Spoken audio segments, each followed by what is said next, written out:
kwa ajili ya siku ya 4 ya semina yetu ya Living Kingdom Realities. Na pasipo kupoteza muda, basi ni kukaribisha uketi kwenye kiti chako cha muujiza hapo, ili uweze kushuhudia sasa haya matukio ya Mungu yakitokea kwenye maisha yako. Glory to Jesus.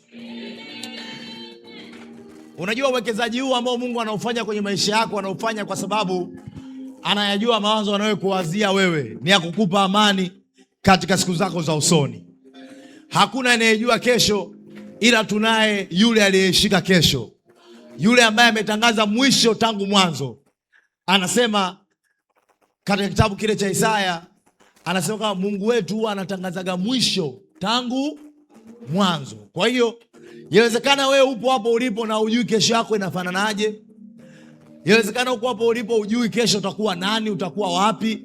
Lakini you can predict your future kwa kuangalia aina gani ya mambo ambayo Mungu anakupitisha nayo leo. You can predict your future kwa kuangalia aina gani ya watu ambao Mungu anakutanisha nao leo. Mungu anaga kawaida kumtumia mtu ambaye hana experience. Kwa hiyo Mungu akitaka muinue mtu, atatafuta namna ya kumuunganisha na watu walioinuliwa tayari. Mungu akitaka mfanye mtu awe mfalme, hata kama ataingia kwenye jumba la mfalme kama mbeba silaha, hata kama ataingia kwenye jumba la mfalme kama mpiga kinubi, ila atahakikisha anampeleka kwenye mazingira ya hekalu, atampeleka kwenye mazingira ya hekulu. Huyo mtu atakaa, ataanza kustudy protocol za kifalme zikoje, kwa sababu huyo ni mfalme ajaye. Kwa hiyo kila kitu ambacho Mungu anakuletea kwenye leo yako kina predict kesho yako. Glory to Jesus. Kwa aina ya injili ambayo unaipokea leo, it can predict your future inafananaje. Tumeelewana watu wa Mungu? Kwa hiyo ni kweli tunakubaliana hakuna anayejua kesho. Lakini Mungu tunayemwabudu sisi ni Mungu ambaye ameishika kesho. Ana kawaida ya kutangaza mwisho tangu mwanzo. Ana kawaida ya kutangaza kesho ikiwa leo, si ndio? Na sisi tunaweza tukapredict kesho zetu zikoje tukiangalia huyu Mungu leo anatupitisha wapi. Leo anatukutanisha na nani? Leo anatupa maneno gani au anatufundisha masomo gani? Bwana Yesu asifiwe sana. Kwa hiyo kama unajifunza kwa habari za ufalme wa Mungu, unajifunza kwa habari za kuishi uhalisia wa ufalme wa Mungu, si ndio? Maanake ndivyo Mungu anavyotaka kesho yako iwe. Mungu anataka usiishi kwenye stori za zamani. Mungu anataka uishi kwenye uhalisia wa neno lake linavyosema. Kama kwenye neno lake limesema kwamba kila aliyezaliwa na Mungu anaushinda ulimwengu, na huku ndiko kuushindako ulimwengu. Hiyo imani yetu, na imani inakuja kwa kusikia, na kusikia huja kwa neno la Kristo. Kwa ina maana Mungu anataka wewe kwenye kesho yako. Yawezekana leo hii hauishi kwa imani, yawezekana leo hii unaishi kwenye kushindwa, lakini Mungu anapokupa neno lake, anakupa neno ili akupe imani. Na Biblia inasema hivi, kila aliyezaliwa na Mungu anaushinda ulimwengu, na huku ndiko kuushinda kwa ulimwengu. Hiyo imani yetu. Kwa hiyo imani ambayo Mungu anakupa leo, anakupa imani leo ili ikupe ushindi kesho. Kwa hiyo hata kama leo unaona kama umeshindwa jana, umekwama juzi, umekwama leo, usiogope kuipokea imani ya leo, kwa sababu imani ya leo ina ushindi ndani yake kwa ajili yako kesho. Yawezekana ni kweli ulikubali jana kushindwa. Yawezekana ni kweli umekubali leo kushindwa. Lakini jambo ambalo nakusisitiza, usikubali tena kesho kushindwa. Na njia pekee ya kuishinda kesho kwa sisi watoto wa Mungu, tunaishinda kesho kwa imani. Usipokuwa na imani, kesho umeshashindwa hata kabla haijaja. Usipokuwa na imani ya kufaulu semester 2, wewe umeshafeli hata kabla hujafanya mtihani. Usipokuwa na imani ya wewe kuwa tajiri, wewe umeshakuwa maskini hata kabla hujapata kazi, hata kabla hujafanya biashara. Usipokuwa na imani ya utakuwa na ndoa njema, wewe umeshapata talaka hata kabla hujaoa na kuolewa. Kwa hiyo tunaanzaga kwa imani. Mambo tunafanyaga kwa imani. Biblia inasema hivi, mwenye haki anaishi kwa imani. Kwa hiyo watoto wa Mungu hatuishi kwa kuona, watoto wa Mungu hatuishi kwa tulivyo navyo. Watoto wa Mungu tunaishi kwa neno la Mungu ambalo linatupa imani kwa ajili ya kesho. Haleluya. Mnanielewa ndugu zangu? We kusanya imani kwa ajili ya leo. Kwa ajili ya kesho. Kusanya imani leo kwa ajili ya kesho. Usisubiri kesho ije ndio uanze kutafuta imani, utakuwa ushapaniki wakati huo. Usisubiri Usisubiri unaanza kukaa kwenye ndoa mwaka wa kwanza, mwaka wa pili, mwaka wa tatu, mwaka wa tano, una mtoto ndio unaanza kupanic kutafuta maombi ya kuomba mke wako apate mtoto. Kusanya imani leo ya kupata watoto mapema kwenye ndoa. Kusanya imani leo ya kuwa na watoto wema kwenye ndoa yako. Kusanya imani leo ya kuwa na ndoa njema kwenye maisha yako ya baadaye. Hiyo imani haiwezi kukupa tofauti na hicho ulichokiamini. Bwana Yesu asifiwe sana. Haleluya. Mwambie jirani yako watu hawaibuki kama uyoga. Yes. Hatima zinatengenezwa. There is nothing called future. Future is not something you wait for. Future is something you create. And you create future by your faith. Yani never think. Ukikaa hapo ete ukifika ukiwa na miaka 30 lazima uwe na hela. Sio lazima. Kuna watu kibao wana miaka 30 sasa hivi na ni maskini. Wewe usidhani kwa sababu tu umekaa hapo eti. Unajiona kwa sababu wewe ni handsome, ni beautiful, basi utadumu kwenye ndoa. Kuna wadada wazuri wengi tu na uzuri wao wameachika mchana kwa huko. Kuna wakaka wa handsome wengi tu na handsome wao na pesa zao ndoa zimewashinda. Because things are not happening automatically. Life is not automation.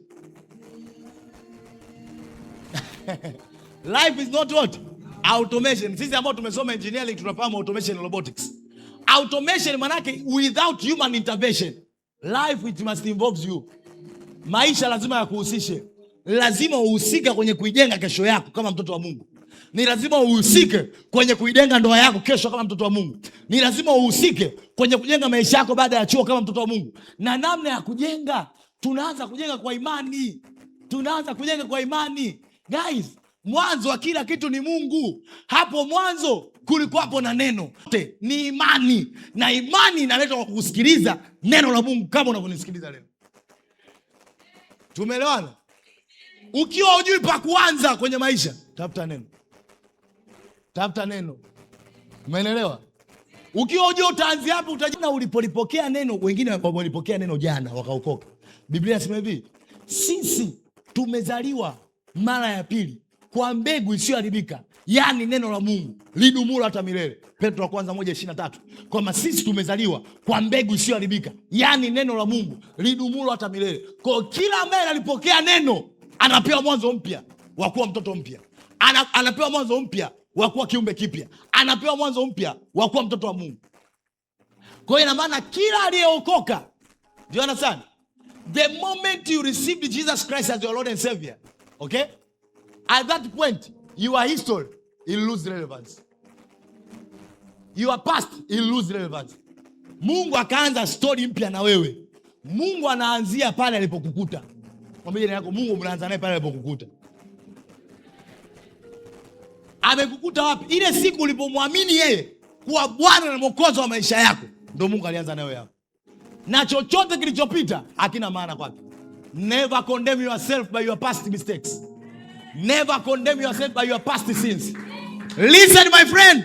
Shetani akija kukukumbusha kuhusu makosa yako ya jana, ni sawa sawa na mwizi aje kuibia kwenye nyumba yako ya zamani. Unaambia mwizi, nimeshahama hapo, sikai tena hapo. Kama utaiba chochote sio cha kwangu. But as for me, I have already shifted. I have already moved. I have already stepped down. Kuna mtu ananielewa hapa? Shetani akija kukukumbusha makosa yako ya jana, ni sawa sawa na mwizi ambaye amekuja kukuibia kwenye nyumba yako ya zamani. Ukikutana naye, mwambie hivi, mwanangu, ule mtaa nishahama. Ule mtaa wa uasherati nishahama. Ule mtaa wa uzinzi nishahama. Ule mtaa wa pornography nimeshahama. Ule mtaa wa kufeli masomo na kupata sapo nimeshahama. Hebu piga sauti yako juu kabisa, mwambie shetani, shetani nimeshahama. Sema tena kwa sauti, shetani nimeshahama. Sipo tena kwenye dhambi. Sipo tena kwenye umaskini. Sipo tena kwenye failure. Sipo tena kwenye ukawaida. Sipo tena kwenye kuzuilika. Huko nimeshahama. Haleluya. Ukimpokea Yesu Kristo, maisha yako yanaanzia hapo. Na chochote chambo yote. Kwa unashangaa baada hapo unaanza kuwa smart. Unashangaa baada hapo unaanza kuwa genius. Unashangaa baada hapo unaanza kuwa mwenye hekima. Walisema mbona huyu kama alikuwa ni mjinga tu, mbona alikuwa wa kawaida. Ndio maana duniani vumbuzi nyingi sana zimefanywa na watu ambao walimwamini Yesu Kristo. Kama ujui, watu wengi ambao walimwamini Yesu Kristo kuwa Bwana na Mwokozi wa maisha yao ndio walileta uvumbuzi wa tatu tunazotumia leo, walileta uvumbuzi wa kanuni za kisayansi tunazotumia leo, walileta uvumbuzi wa kutumia madawa tunayotumia leo. Maana yake nini? Kuna akili mpya ya kiungu wanaipokea, kuna ufahamu mpya unaingia. Kama kuna zamani, kuna namna ile watu walikuwa wamezoea kukamata kwenye mitego yao, sasa hivi unasema hivi, hatushindi na shetani kwa maana hatuchoki kuzijua ila zake. Kwa kuna ufahamu wa kiungu unao wa kuzijua ila za Mungu. Akikujaribu yule dada ambaye alikuwa amezoea kukuangusha kwenye dhambi, sasa hivi unasema ni azijua ila zako. Akija tena yule kaka ambaye alikuwa amezoea kuangusha kwenye dhambi, sasa hivi umeokoka, unasema naijua ila yako. Shetani haunikamati tena. Ikifika hatua hauna hela na unatamani kukopa kama zamani, unasema shetani nakujua ila zako, sitakopa tena. Niko ndani ya Kristo, ninakopesha mataifa wala sitakopa. Niko ndani ya Kristo, Bwana ndiye mchungaji wangu, sitapungukiwa na kitu. Niko ndani ya Kristo, Mungu ananijaza kila ninachokihitaji kwa kadiri ya utajiri wake. Haleluya! Huo ndo utamu wa Yesu mwanangu. Huo ndo utamu wa Yesu mwanangu. Huo ndo utamu wa Yesu mwanangu. Yaani kama hujaokoka mwanangu unajichelewesha. Kama umekaa hadi sasa hivi unajiuliza niokoke au nisiokoke, unajichelewesha. Kwa sababu ukiokoka, ngoma mnaanza bila. Ngoma mnaanza sifuri. Oh my God, my Lord. Unajua kwa nini nimeanzia hapo leo? Kwa sababu Biblia inasema hivi. Kwenye kitabu cha Yohana sura ya 3, mstari wa 6. Waekea hapo Yohana 3:6. Waone Biblia inavyosema. Tunazungumza habari za ufalme wa Mungu, okay? Biblia inasema hivi, kuanzia mstari wa 5. My God, my Lord. Kwanza naomba nianze mstari wa kwanza. Nasikia raha mimi leo jamani. Hebu tuanzie mstari wa kwanza. Haleluya. Inasemaje Biblia? Basi palikuwa na mtu mmoja wa Mafarisayo, jina lake Nikodemo, mkuu wa Wayahudi. Huyo alimjia usiku akamwambia, Rabi, twajua ya kuwa huu mwalimu umetoka kwa Mungu, kwa maana hakuna mtu awezaye kuzifanya ishara hizi isipokuwa Mungu yuko pamoja naye. Hizo ndo zinaitwa kingdom realities. Sema kingdom realities. Sema kingdom realities. Picha linaanzia hapo mzee. Nikodemo anamfuata Yesu, anasemaje? Mwalimu, najua ya kuwa umetoka kwa Mungu. Kwa nini umejuaje? Umejuaje kama ni mtoto wa Mungu? Muulize jirani yako, hivi watu wanajuaje kama ni mtoto wa Mungu? Muulize na mwingine, hivi wewe watu wanajuaje kama ni mtoto wa Mungu? Mwambie hivi tukiondoa kusema Bwana Yesu asifiwe, kingine nini watu wanajua kama ni mtoto wa Mungu? Maana wengine kigezo chao kikubwa kujulikana kama ni mtoto wa Mungu, kusema Bwana Yesu asifiwe. Tuondoe Bwana Yesu asifiwe. Kipi kingine? Na shalom tuiondoe. Kipi kingine ambacho wewe watu wakikutazama wanajua wewe ni mtoto wa Mungu? Jana tulijifunza kwa habari ya kuokoka. Nakumbuka mliokopo jana Nakumbuka vizuri Sasa leo nataka tuanzie hapa. Hivi ni kitu gani sijasahau? Je, nilichowaambia jana sijasahau. Hivi ni kitu gani kingine ambacho mimi watu wakiniona, sawa? Yaani kwa mfano mtu amenikuta tu nimekaa zangu kimya hivi, atajuaje kama mimi mtoto wa Mungu? Akiwa tu ananiona hapa chuo na katiza mitaa, akiwa tu ananiona ofisini nimeingia nimetoka, yaani nafanya naye kazi ofisi moja, sawa nafanya naye biashara, si ndio Apart from kunisikia anasema Bwana Yesu asifiwe, apart from kuniona kwenye status nafundisha na posti mistari ya Biblia, ni kitu gani kingine ambacho huyu mtu atakiona kwangu atasema wewe kwa umetoka kwa Mungu? Hizo ndo nazida realities of the kingdom. Realities of the kingdom. You understand? Nikodemo anasemaje? Twajua ya kuwa huu mwalimu umetoka kwa Mungu. Walimu walikopo wengi Israeli, ila huyu ametoka kwa nani? Kwa nini ametoka kwa Mungu?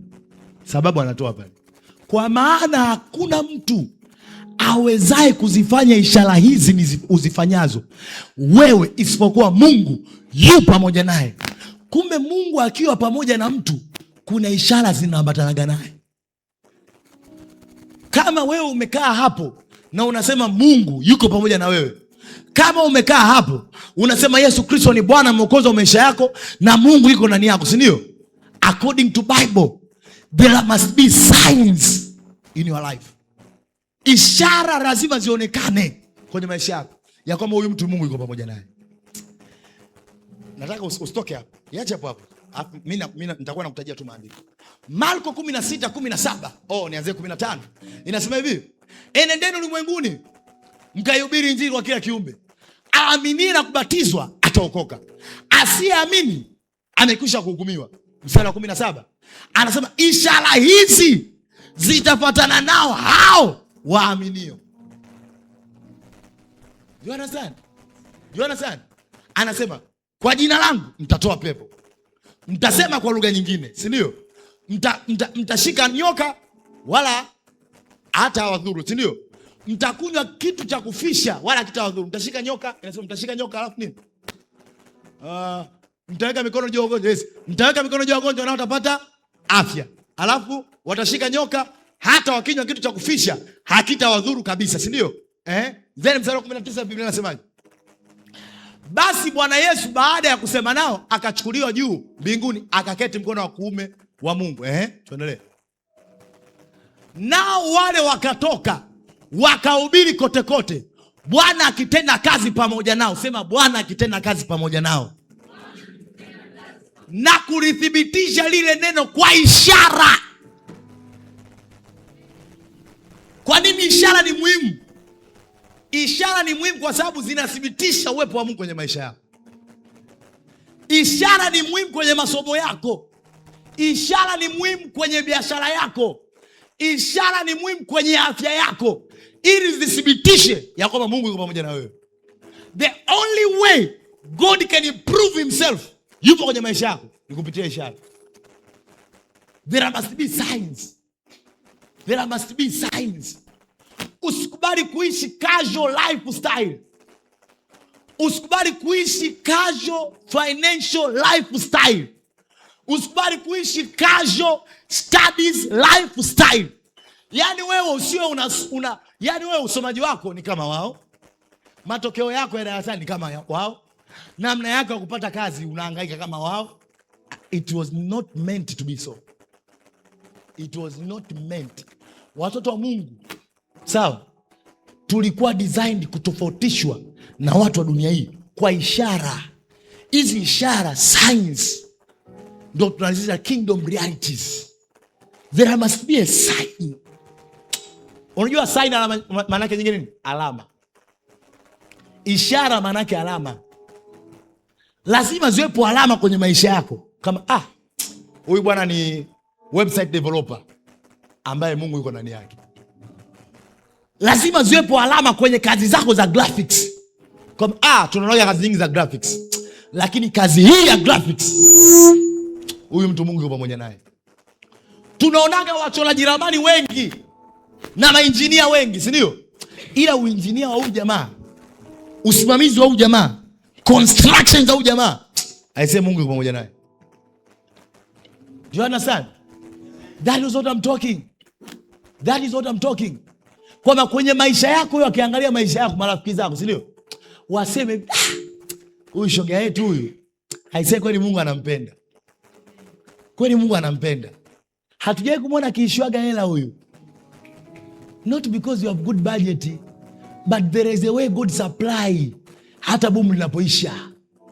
There is a way Mungu ana supply hata pale wazazi wanapokuwa nao hawana hela ya kukupa. Unashangaa tu Mungu anafanya manuva yake tu. All the time your friends find you have money. Pigia Yesu makofi ukisikia hela. Glory to Jesus. Glory to Jesus. Sasa wewe ndugu yangu, mpaka unafika unaishiwa una hata mia mbovu. Na sasa mimi ni mtoto wa Mungu. Tuonyeshe alama. Tuonyeshe alama kama mtoto wa Mungu. Umeelewa? Kwa mtoto wa Mungu sio mimi ni mtoto wa Mungu. Haiko hivyo. Tuonyeshe alama kama mtoto wa Mungu. Tuonyeshe alama kama wewe kweli umemwamini Mungu. Kama wewe kweli Mungu yuko pamoja nao. Biblia inasema Bwana alikuwa pamoja nao akilithibitisha lile neno kwa ishara zilizofuatana nao. Let's say umepokea neno, si ndio? Umepokea neno la ufaulu, ili tujue kama kweli wewe ufaulu huo sio tu wa akili zako. Lazima tumwone Bwana anathibitisha lile neno kwa ishara zitakazofuatana nao. Yani there must be something strange. Say something strange. Kitu ambacho hakikuwepo kwenye utaratibu, kitu ambacho hakikuwepo kwenye order. Umeelewa? Yani unaweza ushangaa kwa mfano mpaka sasa hivi hapo wengine basi zenu hazijakaa vizuri, hamuelewi itakuwaje, si ndio? Then amekuja mtumishi wa Mungu na neno la Mungu anawatamkia kama hivi: kwa kuwa wewe unamwamini Yesu Kristo, ishara zikatokea kwenye masomo yako katika jina la Yesu. Umeona kuna mtu mmoja amesema amina, ameamini. This is what will happen. Huyo jamaa hata kama marks hazitafika, unajua kitatokea nini? Mwalimu atajikuta tu anasema let me standardize, let me standardize, ngoja niongezea marks 10 wote. 10 anapoongeza marks 10 kwa wote, kuna mwamba ndo mtoko wake hapo.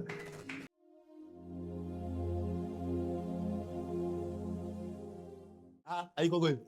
Na watoto wengi wa Mungu mnadhani ndio iko hivyo. Haiko hivyo.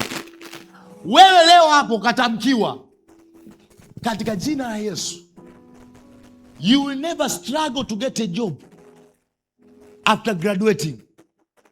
Never think itatokea eti mauzauza fulani.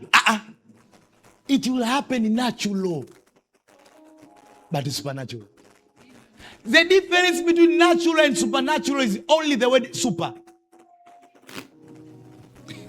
Malaki, for you, it will happen in a superior way. The only difference between the word extraordinary and ordinary is only the word extra. So as for you, it will happen in an extra way. Yet ordinary, but in an extra way. Natural, but in a superior way. Glory to Jesus. Hallelujah. Tumeelewa mtu wa Mungu? Kwa hiyo ukiwa unatamkiwa maneno ya Mungu, baraka za Mungu, these things are supernatural. Mimi nikikutamkia kwa mfano katika jina la Yesu, wewe utapata kazi, au utapokea email kutoka mbinguni. Email lazima itoke kwenye kampuni fulani, iingie kwenye simu yako. Umeelewa? Yaani natural kabisa. Itatokea utapigiwa simu natural, sio ya namba kutoka mbinguni. Kama kuna namba kutoka mbinguni, namba 100. Kuna namba ya kawaida kabisa, inaweza kaa ya Voda, inaweza kaa Tigo, inaweza kaa Airtel, ikakupigia natural. Halo, tunazungumza na fulani. Bwana, unaweza ukafika kesho jengo fulani hapa Posta? Naweza ngafika. Basi 2 kamili uwepo hapa. Natural. But behind that natural, remember, behind the word supernatural, behind the word natural, there is a super. Yani kama umeelewa hiyo kodi mwanangu, umetoboa. Umeelewa? Ili uache kuona wokovu kama mazingaombwe. Kwa sababu Wakristo wengi sana wameonekana kama wamechanganyikiwa, wameonekana kama hawana akili. Kwa sababu gani? They think things will happen in a semaje? Yani in a witchcraft ways, sijui niseme. Unasikia paka mtu anasema mtu anaenda tu airport, ana passport, ana visa. Sasa bwana mimi atanipeleka tu nikahubiri injili. My friend, haipogo hivyo. Lakini it can happen this way. Una visa, unaelewa paka hapo na una passport, sawa? Bwana amekwambia ukahubiri injili, let's say. Labda tuchukue nchi gani? Tuchukulie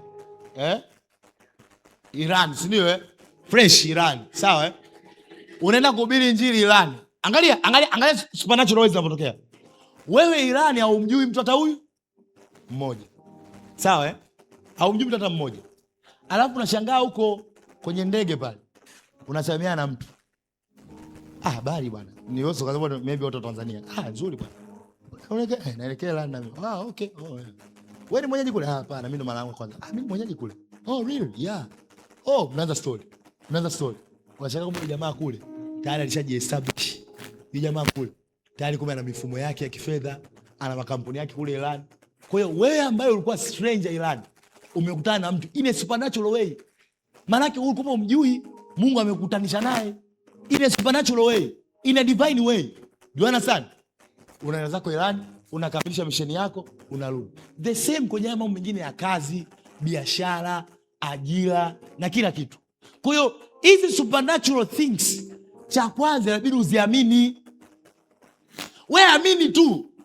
Kuna watu fulani niliwaonya, nikamwambia hivi, katika maisha yako usije ukapuuza muujiza.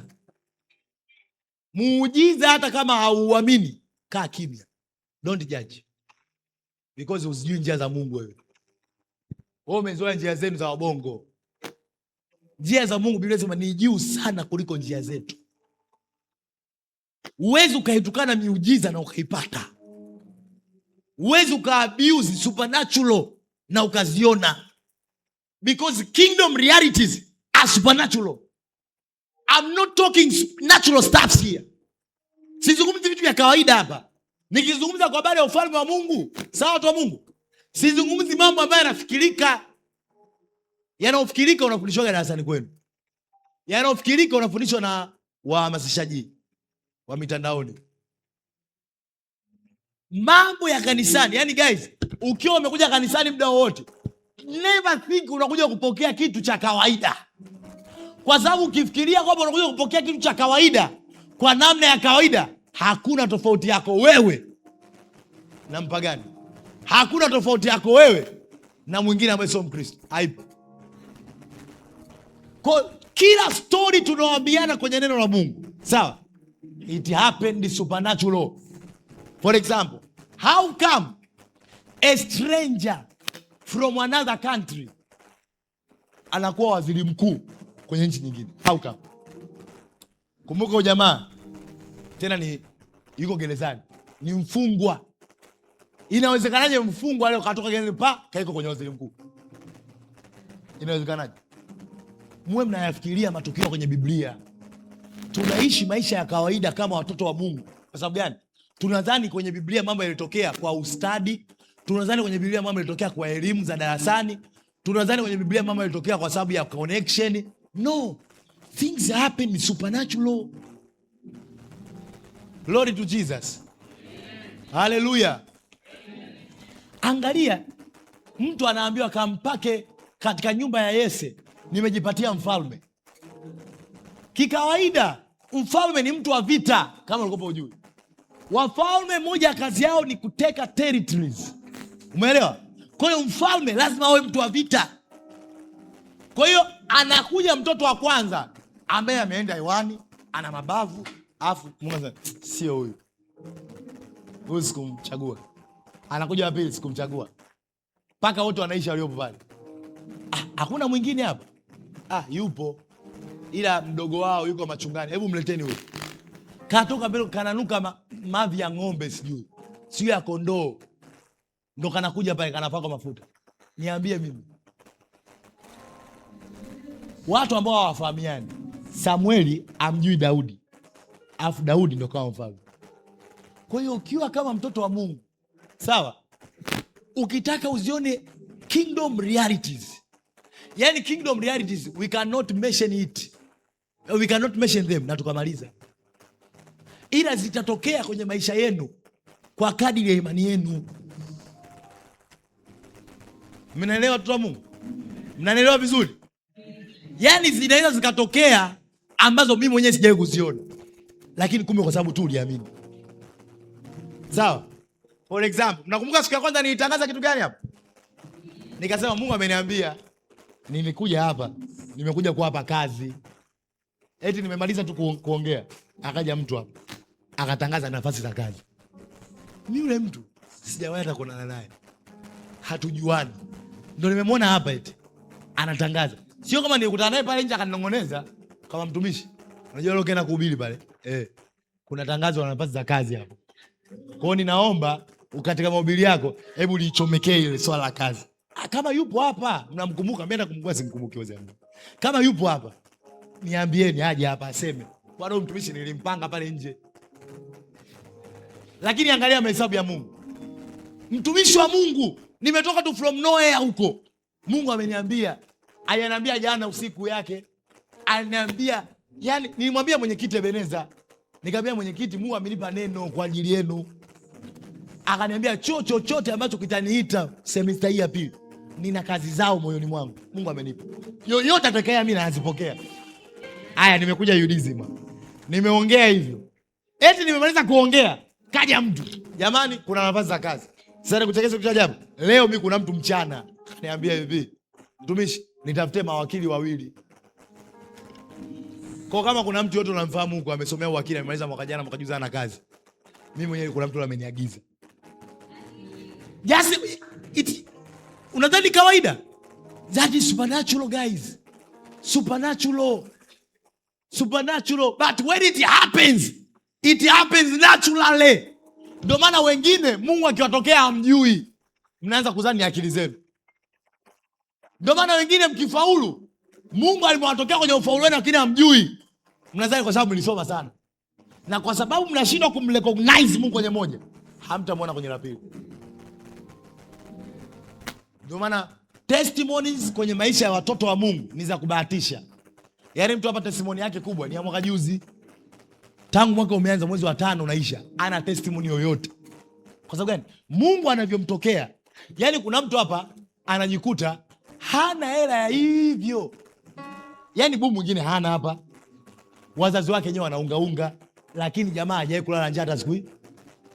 Anakula kila siku. Kila siku there is a way anajikuta amekula. Kila siku there is a way anajikuta amekula. Lakini kwa sababu hajajifunza kumappreciate na kumshukuru Mungu. Labda niifungue hiyo kodi ya kwanza. If you want to see the reality of the kingdom, be grateful. Be grateful. Tumeelewana? Be grateful. Usipokuwa mtu wa shukrani, hautayaona matendo ya Mungu. Unaweza kuwa ni mtu wa imani, lakini ukikosa shukrani, unaweza usione matendo ya Mungu. Kwa wengi vitu vinatokea kwenye maisha yetu, but we fail to recognize God. Niliwaambia hapa, ugomvi wa Mungu na watu siku zote ni kumsahau. Kumsahau. Waekee hapo Kumbukumbu 8:11. Ugomvi wa Mungu na watoto wake siku zote ni kumsahau.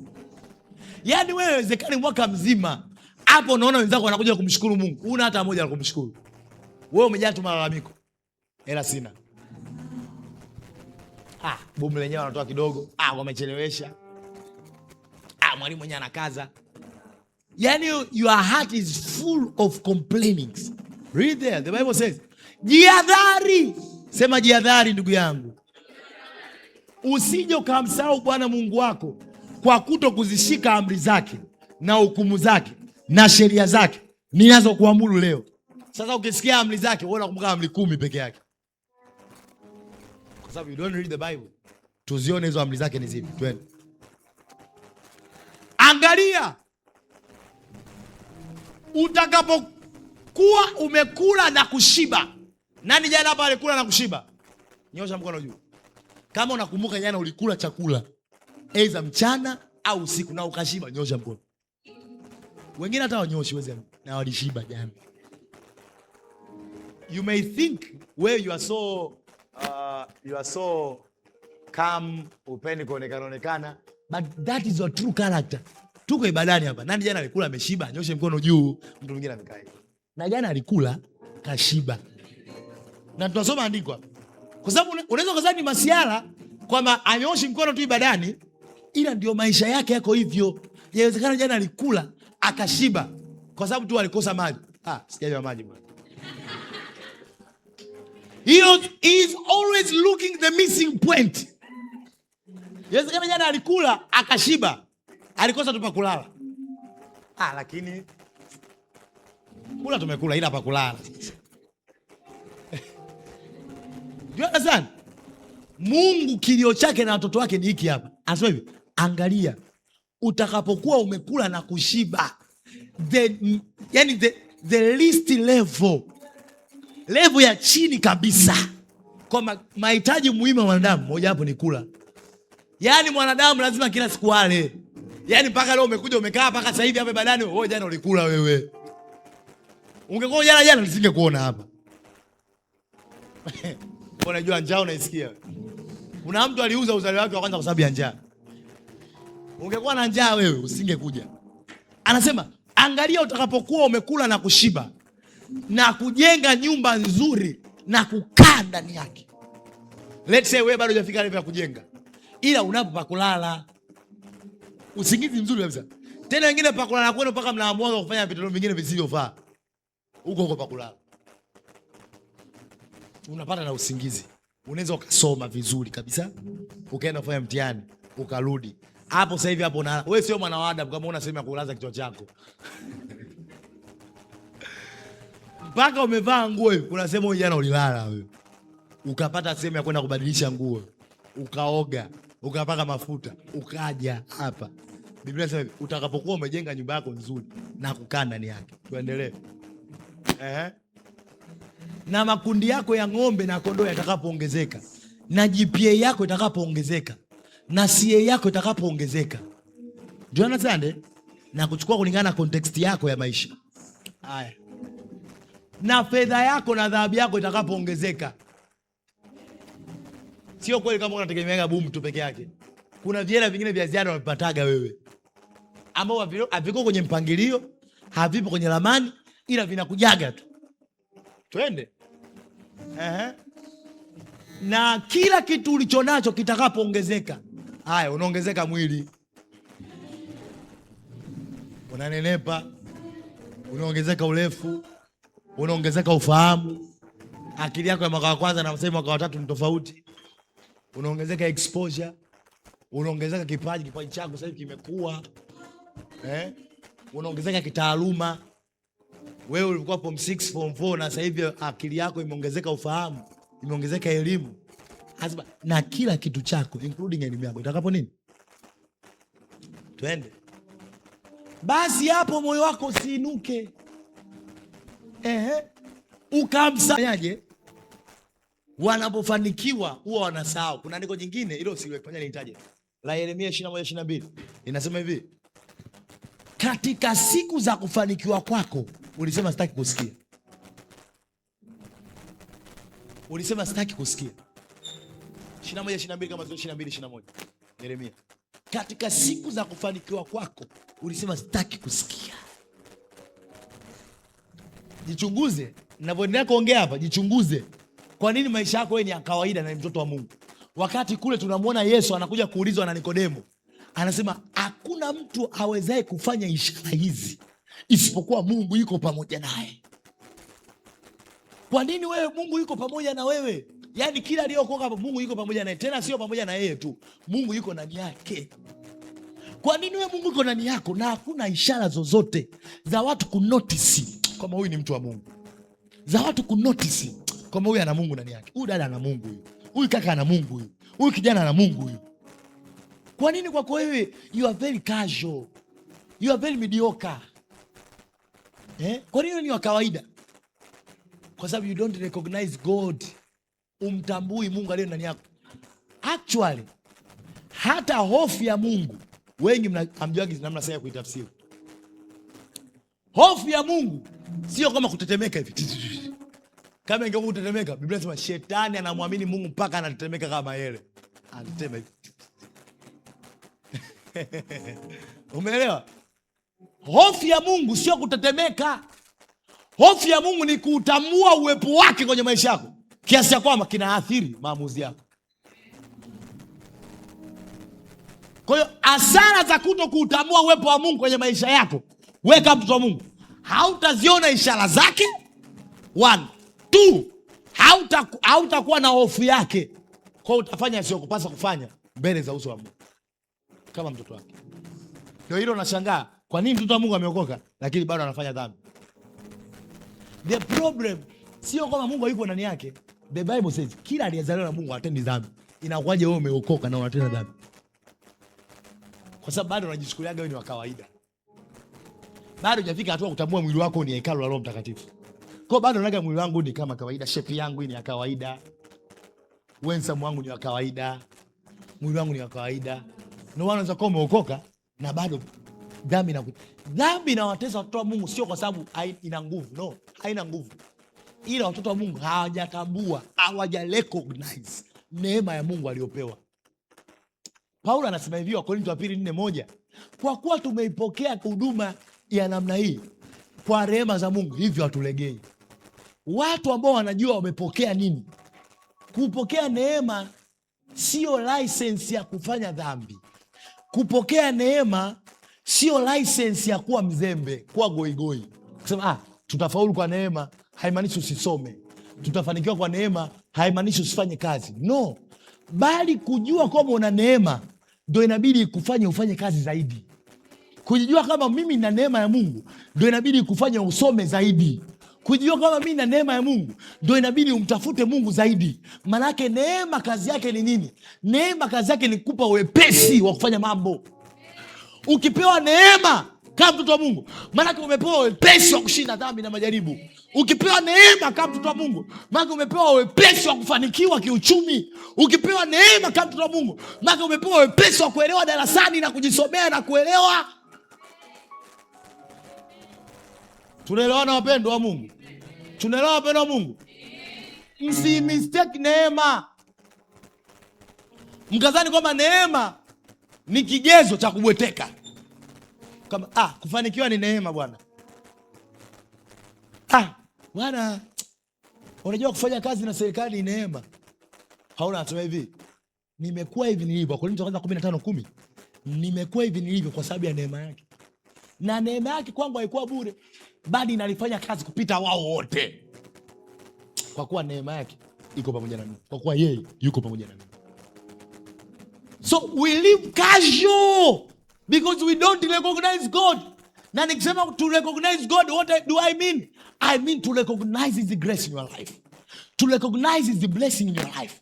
To recognize His presence in your life. Yani hapo kwa mfano umekaa zako hapo kama mtoto wa Mungu, si ndio? Yani umekaa tu hapo umetulia. Inawezekana unakaa mfukoni. But you know I have the Spirit of God. With the Spirit of God I can do the best. Kwa roho Mungu niliye naye anaweza kanionyesha hapa njia ya kutoka kimaisha. Kwani unasema roho Mungu akuongoze kupeleka wapi? Akuongoze kuhubiri? Akuongoze akupe ufunuo nyimbo ya kuimba? Akuongoze kwenye maombi? Anakuongoza kwenye maisha sasa hivi. Ndio maana unaye kwenye maisha sasa hivi, my friend. Yaani Roho Mtakatifu ingekuwa kwa ajili ya mambo ya mbinguni, tungepewaga mbinguni. Ila Roho Mtakatifu unapewa right after receiving Jesus. Kwa nini? Inabidi akusaidie kukuongoza kwenye nini cha kusoma, akusaidie kukuongoza kwenye kazi gani ya kufanya, akusaidie kukuongoza namna gani ya kuuza upate faida, akusaidie kukuongoza kukutana na wateja wako, akusaidie kukuongoza namna gani ya kuongea mbele ya watu mpaka watu washindwe kuchomoa, wakupe usaini dili walionalo, wakupe usaini tenda walionayo. Roho Mtakatifu unaye kwa ajili ya kukuongoza maisha haya. Mwambie jirani yako, Roho Mtakatifu unaye kwa ajili ya kukuongoza maisha haya. Sasa ndugu zangu vijana, niwasaidie vijana wenzangu. Maisha sio mahusiano peke yake. Kwamba wewe Roho Mtakatifu mambo mengine yote unataka kuongoze. Unataka kuongoza kwenye mke wa kumooa, mume wa kuolewa naye. No. Maisha sio ndoa peke yake. Maisha sio mahusiano peke yake. Umeelewa? Kuna mambo mengine tu ya msingi kwenye maisha yanakusumbua wewe hapo. Ya msingi kabisa. Hapo umekaa ni mwaka wa mwisho, mwingine hajui baada ya kumaliza chuo anaenda wapi, na lina Roho Mtakatifu ndani yake. Linanena kwa lugha. Sasa sijui huyo Roho Mtakatifu sijui anamsaidia nini huko ndani. Na ananena kwa lugha. Kwa nini usiseme leo nanena kwa lugha hilo? Laka barakata.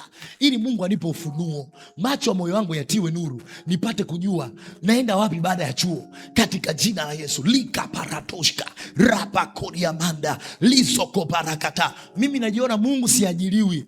Baba basi niongoze, nipe ufunuo, nifanye biashara gani? Nifanye biashara gani? Katika jina la Yesu. Rabakatalabala, shatabalagade, lubagatala. Roho Mtakatifu nikutanishe na watu sahihi. Nikimaliza chuo sijui pa kuanzia, nikutanishe na watu sahihi. Nimeamua nianze na wewe kwa sababu wewe ndio mwanzo. Kata barakota. Kwa nini tusiamue kuomba maombi haya? Muulize jina lako, unaponena kwa lugha unaombaga nini? Kwa sababu hii imepelekea to the point watu wengine hawaoni umuhimu wa kunena kwa lugha. Umeelewa? Hii imepelekea to the point watu wengine waona Kama kunena kwa lugha ni kwa ajili tu ya kuhubiri, kwa ajili tu ya kuimba, ile katikati ya uwepo ile, ola baya kana tunakuazimisha Bwana. Sasa mimi sio muimbaji bwana. Mimi hiyo lugha haina issue bwana. Lakini Roho Mtakatifu bila sema utusaidia udhaifu wetu. Kwa maana hatujui kuomba jinsi tupasavyo. There is a right way to pray. Inawezekana wewe unaombea kazi, lakini kumbe the real issue iliyokuhamisha sio kazi. Kuna kitu kingine kabisa kilichokuhamisha. Sasa ukiomba kwa kunena kwa lugha, Roho Mtakatifu anaenda kugusa lile eneo husika ambapo umekwama, lile eneo husika ambapo likitatuliwa hilo unayapata majibu unayoyataka. Tumeelewana? Kwa hiyo wewe unakuwa tuna agenda hapa, naombea kuhusu ufaulu wangu wa mitihani yangu ya mwisho, kwa sababu najua nikipata sapu mtihani wowote hapa I will not make it. Roho Mtakatifu, hebu nisaidie. Mimi ni mwaka wa mwisho, kozi ni nyingi na project na research na mambo mengi hapa. Roho Mtakatifu nisaidie. Katarabayanda, nifunulie area of concentration kwenye kila somo. Likabaratoska, likadaba. That is how you have to use your Holy Spirit. Tumeelewana watu wa Mungu? Kwa hiyo you will never see the realities of the kingdom of God if you want to recognize God that is in you. Na kumrecognize Mungu sio Mungu nakutambua kama upo, nakutambua kama ulikuwako upo na utakaye kuwapo, nakutambua kama wewe ni mwanzo tena mwisho. My friend, hizo mbwembwe. Mwambie jirani yako acha mbwembwe. Mwambie jirani yako maisha ni halisi sana kuliko hizo mbwembwe. Hizo mbwembwe. Mwisho ukimaliza chuo tu. Ukimaliza chuo kama mtani miaka 4 hauna kazi. Hizo mbwembwe unataacha mzee. Kwa hata kuomba wengi mnaomba kwa mbwembwe. Acha kuomba kwa mbwembwe mzee. Nimekwambia recognize God that is in you. Maana tambua neema yake ulionayo. Tambua roho wake ulionao. Sasa nikisema tambua neema yake, hapo ndo muhimu sana kusoma neno unaingia hapo. Maana tuote exposure ulionayo kwa habari ya neema ya Mungu. Nikisema tambue roho Mungu uliye ndani yake, maana tuote exposure ulionayo kwa habari ya roho Mungu. Kwa exposure ulionayo kwa habari ya roho Mungu, ndipo ambapo atajifunua kwenye maisha yako utakapomtambua kulingana na dimension hiyo unayojua kuhusu yeye. Tumeelewana wasomi? Tumeelewana magenius? Tumeelewana matajiri? Tumeelewana wabunge?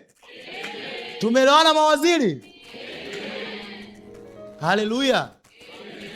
Kwa hiyo leo nimekuja kucharge your faith na kuambia kwamba, kwa sababu jana nilizungumza habari za kuokoka.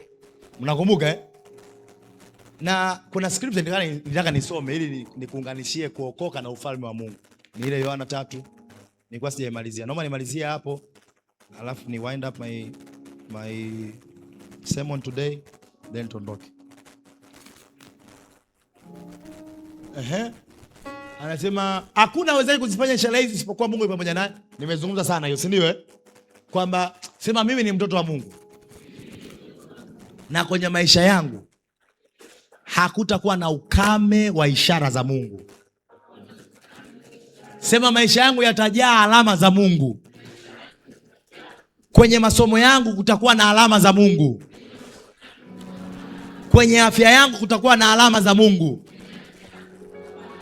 Kwenye uchumi wangu kutakuwa na alama za Mungu. Kwenye maisha yangu ya baadaye kutakuwa na alama za Mungu. Kwa kuwa Mungu yuko pamoja nami na Mungu yuko ndani yangu. Do you understand? There must be ways ambazo for sure nasema hii sio kwa akili zangu. Hii sio kwa connection zangu. Hii sio kwa uwezo wangu. Do you understand? Twende the next verse. Angalia jibu ambalo Yesu anakuja kumjibu sasa. Anamwambia hivi, amini nakwambia, mtu asipozaliwa mara ya pili hawezi kuona ufalme wa nini? Kwa hiyo Yesu anaonyesha uhusiano kati ya ishara na ufalme wa Mungu. Huwezi kuzungumza habari za ufalme wa Mungu bila kuzungumza habari za ishara za Mungu. Huwezi kusema wewe upo katika ufalme wa Mungu na una ishara, kwa sababu kuna uhusiano kati ya ishara za Mungu na ufalme wake. Tumeelewana? Tunaelewana wapendwa? Kwa anasema hivi, mtu asipozaliwa mara ya pili. Kuzaliwa mara ya pili ndio kuokoka. Umeelewa? Ndio kuokoka huko ambapo wengine mmeokoka jana. Sawa? Sasa anasema kumbuka Nikodemo alisema hakuna wezaye kuzifanya ishara hizi isipokuwa Mungu yuko pamoja naye. Mimi nitegemea Yesu anaanza kutoa comment kutokea pale. Kama ni kweli bwana, unajua Mungu akiwa pamoja na wewe sasa. Lazima Yesu akana very specific. Wewe usipozaliwa mara ya pili hautauona ufalme wa Mungu. Maana yake nini? You have to get the kingdom first to see this signs. Kuna mtu amenielewa hapo? Kuna mtu amenielewa hapo? Kuna mtu amenielewa hapo? Yesu anaposema hivi, asipozaliwa mara ya pili hawezi kuona. Maana yake nini? Cha kwanza ambacho Nikodemo anatakiwa ukione ni ufalme wa Mungu kabla ya ishara. Kwa hiyo usitake ishara kabla ya kutaka ufalme wake kwanza. Tuendelee. Mstari unafuatia unasemaje? Inasema mstari wa ngapi itakuwa? Mstari wa 5 Nikodemo akamwambia, mstari wa 4. Nikodemo akamwambia, awezaje mtu kuzaliwa akiwa ni mzee? Aweza kuingia tumboni mwa mama yake mara ya pili akazaliwa? Tuende mstari wa 5. Yesu akajibu akamwambia, amini amini nakwambia, mtu asipozaliwa kwa maji na kwa roho hawezi kuingia. Anazungumza kitu kingine hapo. Kuingia sasa hivi. Kule mara kwanza kwa kuona. Mnakumbuka Sasa hivi nini? Kuingia. Maana yake you have to see first before entering. Neno kazi yake ni kukuonyesha ufalme wa Mungu. Bwana, kwenye ufalme wa Mungu kwa hivi. Alafu kiamini ndio unaingia kwenye ufalme wa Mungu. Kwa sababu usipokuwa kwenye ufalme wa Mungu upo kwenye nguvu za giza.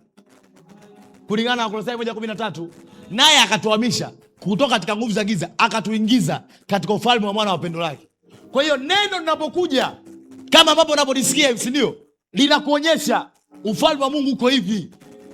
Sasa unaamini? Bwana, ndio naamini. Basi ukiamini unaingia kwenye ufalme wa Mungu. Ndio maana akamwambia, amini amini nakwambia, mtu asipozaliwa kwa maji na kwa roho. Maji ni neno kulingana na maandiko. Maana moja hapo ya maji. Sasa ulitakasa kanisa kwa maji katika neno. Waefeso 5:25. Kwa mtu hawezi kuzaliwa isipokuwa kwa maji na kwa roho. Kwamba mtu anazaliwa kwa neno na kwa roho. Mtu anapolipokea neno ndipo roho anamzaa mara ya pili. Tuona sana. Anazungumza habari za kuingia kwenye nini? Kwenye ufalme wa Mungu. Sawa? Tuone mstari wa 6. Kwa maana kilichozaliwa kwa mwili ni mwili na kilichozaliwa kwa roho ni nini? Ni roho. So hapa leo nilikuwa nakuonyesha kwamba uhusiano wa kuokoka na ufalme wa Mungu. Umeona mpaka hapo Then nikakuonyesha kitu gani kingine? Kwamba ukiwa katika ufalme wa Mungu, si ndio? Huwezi kutenganisha ufalme wa Mungu na ishara. Sawa? Ishara ni nini? Ishara ndo zinathibitisha uwepo wa Mungu kwenye maisha yako. Kama kweli Mungu yupo kwenye maisha yako, there must be a strange acts zinazotokea. Yaani namna yako ya kufaulu sio ya kawaida. Namna yako ya kupata kazi sio ya kawaida. Namna yako ya kupata hela sio ya kawaida. Namna yako ya kufanikiwa sio ya kawaida. Wengine wanatumia njia ngumu kukutana na watu maarufu, ila we namna ya kukutana na mawaziri na wabunge na watu wafanikiwa, unashangaa si supernatural. Italenji. Do you understand? Hayo ndio maisha ambayo inabidi uyatamani. Sema katika jina la Yesu. Hayo ndio maisha yangu mimi. Sema hayo ndio maisha yangu mimi. Maisha yangu mimi hayatakuwa ya kawaida. Maisha yangu mimi hayatakuwa ya kawaida. Yawezekana kuumwa ni kawaida kwa watu wengine. Lakini ukija kwenye ufalme wa Mungu, iwepo ishara. Kwamba wewe unakaje mwaka mzima haumwi.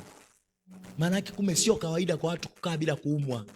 Ila kwa kuwa upo katika ufalme wa Mungu, inakuwa ndio kawaida yako kutokuumwa. Ndio sana.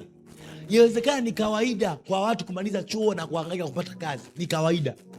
Lakini kwenye ufalme wa Mungu huku, si ndio? Sisi huku Mungu anatufanyaga nafasi. Biblia inasema Bwana anatufanyia nafasi, nasi tutazidi katika nchi. Kwa hiyo hapa soma ukiwa unajua kazi yako ipo. Kama unaamini sema amina. Usije ukawa unasoma, jamani, hii unayosoma hii ni biashara unafanya. Ona kama unafanya biashara. Hakuna anayefanya biashara kwa hasara. Hakuna mtu anayeamka asubuhi kwenda dukani kwa lengo la kupata hasara. the same. Usije hata siku moja ukaamka asubuhi kwenda darasani kwa lengo eti siku moja uje kuhangaika kupata ajira. Sema katika jina la Yesu. Hakutatokea siku ambayo nitaamka asubuhi kwenda kusoma, nitatoka ninapoishi kwenda darasani kusoma, eti mwisho wa siku niishie kukosa kazi. Ninakataa kwa jina la Yesu. Yes. Eti kweli katibu. Yaani hapo unasoma miaka mingapi wewe kwa mfano? Miaka 4. Kwa unasoma miaka 4 ili uangaike kupata kazi. Nataka kutumia akili yako kama msomi. Kwa hiyo hapo unasoma miaka 3 ili kupata kazi, uje kuangaika kupata kazi. Kwa hiyo unasoma miaka hiyo 3 na 4 ili mwisho wa siku ukae nyumbani. Kwa nini hii miaka usingetumia kufanya kitu kingine? Ni maswali ya msingi ambayo wasomi inabidi tujiulize. Hapo tukishajiuliza tunakataa. Kwa nini tunakataa? Kwa sababu katika ufalme wa Mungu huko, Mungu anasemaga hivi, anatufanyia nafasi. Anasema yeye ni Rehoboth. Bwana ametufanyia nafasi. 26 Mwanzo. Bwana amenifanyia nafasi. Kwa hiyo hata kama hakuna nafasi za kazi huko, my friend, as for you ambaye umemwamini Yesu Kristo kwa Bwana mwokozi wa maisha yako na unasoma hapo, katika jina la Yesu hautakosa kazi.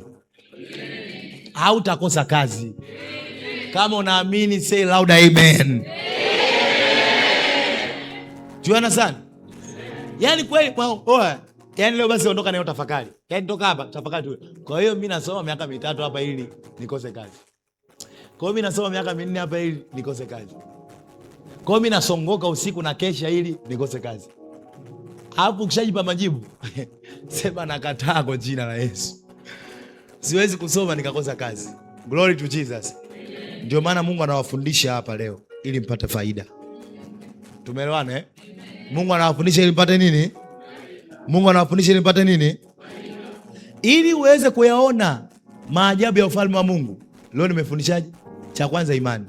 Cha pili be grateful. Be what? Grateful. Ukimtambua Mungu kwenye madogo, utamuona kwenye makubwa. Ukimtambua Mungu kwenye vitu unavyoona vya kawaida, utamuona kwenye mambo ambayo sio ya kawaida. Do you get it? Do you get it? Cha tatu, recognize him. Recognize his grace in your life. Recognize his Holy Spirit in you. Tambua uwepo wake. Yaani mtoto wa Mungu, hata kama hata kama hapa wakachukulia cheti chako, wakakufukuza chuo japokuwa itatokea, hata kama watakupeleka polini huko peke yako, mtoto wa Mungu, yaani wewe unao msaada. Usije ukakaa kwenye maisha yako ukasema sina msaada. Sema katika jina la Yesu, mimi ninao msaada. Mimi wakati wote wa uhitaji ninao msaada. Kuna watu nawaambia wasemi na wasemi, watafika wakati wa uhitaji hawatapata msaada kwa sababu hawasemi. Wewe unaamini maneno yanaumba wewe? Wewe unaamini maneno yanaumba? Kwa hiyo anaumba mabaya tu. Yanaumba mabaya tu ndugu yangu. Baada ya kusema kwamba mimi wakati wangu wa uhitaji sitakosa msaada. Ujui uhitaji wako wa kesho wewe. Wewe hapo ujui kesho utajikuta kwenye uhitaji gani, ujijui. Baada ya kuanza kuyaongea mambo leo, kuyapanga leo, kwamba katika jina Yesu hakutatokea wakati wangu wa uhitaji ambao nitakosa msaada. Kwa kuwa ndiye msaidizi ndani yangu, sitakosa msaada. Sitakosa msaada. Sitakosa msaada. Haya maneno yaseme leo. Ukiona hela za kulingia hizo za kwenda kula cafeteria, yaseme leo. Ndio sana. Sema katika jina la Yesu, haitatokea wakati wangu wa uhitaji nikakosa msaada katika jina la Yesu, kwa kuwa Mungu yuko ndani yangu. Haleluya. Wangapi wamebarikiwa siku ya leo?